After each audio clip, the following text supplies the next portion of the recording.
Bonjour à tous et bienvenue sur boursidecoté.com pour cette nouvelle analyse technique du CAC 40 en clôture avec une séance qui a confirmé la cassure que je vous présentais hier. Hier nous avions validé la cassure ici de la zone de support oblique.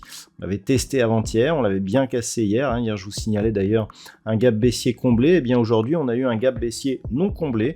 On confirme donc le fait que l'on repasse sous la moyenne mobile 20 exponentielle, on accélère et on revient buter ici sur la zone majeure des 7175 points, avec une bougie qui est très hésitante. On voit ici l'ombre portée sur la partie inférieure de la bougie, une bougie très légèrement verte, et donc au terme de cette séance, le CAC 40 préserve les 7200 à 7203,28. Il perd tout de même 0,79% par rapport à la clôture de la séance précédente. Donc une configuration qui est vraiment la suite du fait que nous sommes ici, que nous avons cassé cette dynamique, et l'objectif est désormais un retour ici sur cette zone des points bas proche des 7080 points. Au niveau des indicateurs techniques, c'est forcément baissier. Les histogrammes toujours dans la partie supérieure de la zone d'évolution évoluent de manière négative, et puis le RSI quant à lui est totalement neutralisé. Les volumes ne sont pas très importants, en légère hausse par rapport à la veille, mais toujours inférieur à la moyenne, ce qui nous indique que, alors deux choses, que déjà d'une part, il n'y a pas de forte conviction ici à la baisse, et que d'autre part, le fait ici que l'on ait cette bougie avec une forte hésitation sur la partie inférieure, si elle avait été émise avec des volumes supérieurs, là on aurait pu se dire, effectivement, on peut s'attendre à un rebond technique, mais là le fait qu'il y ait peu de volume qui est généré ici, cette bougie, montre que le rebond qui est intervenu suite au contact et donc à l'enfoncement des 7175 points n'était pas nourri non plus d'une conviction forte, et que l'on pourrait repartir à la baisse prochainement.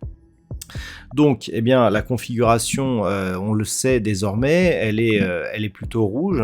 Au niveau du palmarès des valeurs, on a quelques valeurs qui parviennent à rester au-dessus de la ligne de flottaison. On parle par exemple d'Alstom qui gagne 1,44%, et Silor Luxottica 0,43%. Derrière, nous n'avons que 4 valeurs, 4 autres valeurs dans le vert, elles sont 6 en tout. Donc STMicroelectronics, Kering, Pernod Ricard, LVMH. Pour le reste, tout est à la baisse. On a notamment Total Energy qui perd 2,49%, Worldline moins 2,38%. Sinon, Téléperformance, BNP Paribas, Société Générale ou Edenred sont sur des hausses tout de même supérieures à 2%. Donc, configuration technique claire. Pour l'instant, pas de vrai signal qui pourrait nous donner un vrai retournement de tendance.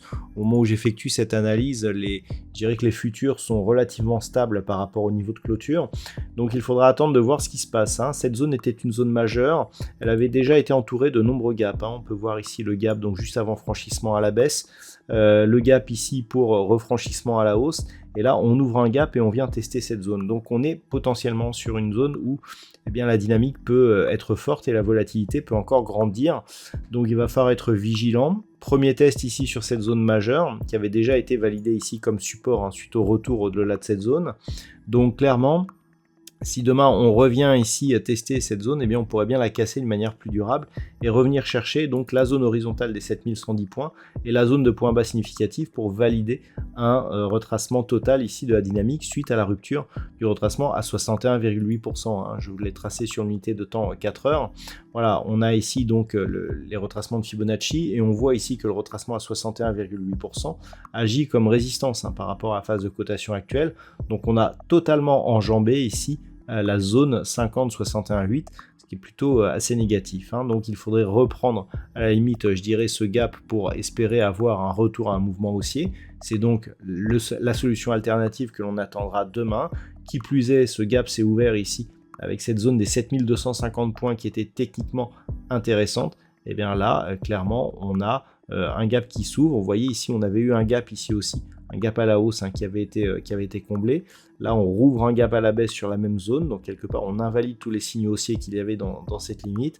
Et quelque part, pour invalider ici cette dynamique baissière, il faudrait au minimum repasser ici au-delà de cette zone des 7250 points et rester durablement au-dessus de cette zone. C'est ce qu'il faudra surveiller. Par contre, 7175 cassé donnera un objectif donc de retour sur cette zone de point bas proche des 7080-90 points. Voilà donc ce que l'on peut dire sur l'analyse technique du CAC 40 pour ce soir. D'un point de vue statistique, alors le fait que l'on ait un gap et une configuration telle que nous l'avons aujourd'hui nous donne assez peu d'occurrences, donc cette statistique sera vraiment donnée à titre indicatif et en tout cas pour la fin de la semaine. Donc on pourra avoir ici un rebond technique pour demain, mais qui serait suivi la semaine prochaine par une reprise de mouvement baissier. En tout cas au niveau statistique, on ne voit pas pour l'instant apparaître de rebond ou en tout cas de retournement à la hausse. Tout juste en fin de semaine prochaine, on pourrait avoir les bases d'une phase de neutralisation. Voilà donc ce que l'on peut dire pour ce soir. Je vous rappelle que l'intégralité des statistiques paraît toujours dans l'analyse qui paraît durant la nuit, l'analyse écrite. Je vous souhaite donc de passer une très bonne soirée en attendant et on se retrouve dès demain pour d'autres analyses techniques, toujours sur le site boursicoté.com.